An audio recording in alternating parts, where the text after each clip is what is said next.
Hey guys, it's Coach Dan. I wanted to respond to a question I got today about body fat percentage.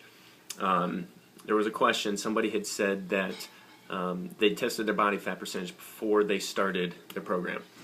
And it tested at a certain percent, and they are starting, I think, week 9, or whatever week it is. They're into the program, deeper into the program. And their clothes are fitting better, they lost inches, the scale shows less weight, they're feeling good. And they decided to test themselves with a scale, body fat, with a scale that tests body fat, and the body fat percentage went up according to that scale. A couple things I want to talk about. One, body fat percentage is just that. It's a percentage. It's an estimate. Body fat percentage is an estimate. That's what I'm trying to say. And when it is an estimate, you have to treat it that way. That number is strictly based for baseline. You have to look at it as, okay, I see this number and I do this, but you also have to use perspective and say, okay, I've lost weight, I feel good, I'm losing inches. It really doesn't matter what that number is. Can you do all that and gain body fat?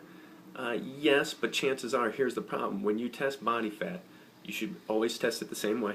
So don't test it with one piece of equipment today and then 5 weeks from now, 9 weeks from now, test it with something else, which I think is kind of what happened in this scenario. And also, realistically, you shouldn't test your body fat more than twice a year.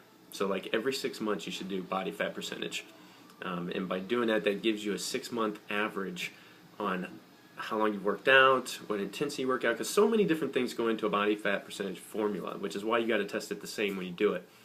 Not only does your weight, your height, your age play into that formula, but also your fit level can play into that, and there's some pieces of equipment that are going to calculate that, and then there's other pieces that will not consider that at all, which is what makes that estimate jump up and down so many different ways. So I guess my advice would be, give it time, test it with the same piece of equipment, but in the meantime, enjoy the benefits that you're getting from working out and eating right. The feeling good, the clothes fitting, those are the things that are important, because those are the things that tell you how you feel. Don't let a number dictate. And I say this with the scale a lot too. I mean, in this scenario, you've lost weight, but a lot of times people will gain muscle, lose body fat percentage, but not lose any weight. So they'll gain muscle and lose fat. Muscle weighs more than fat, takes up less space. And then they'll lose 3 inches in their waist, but the scale won't move.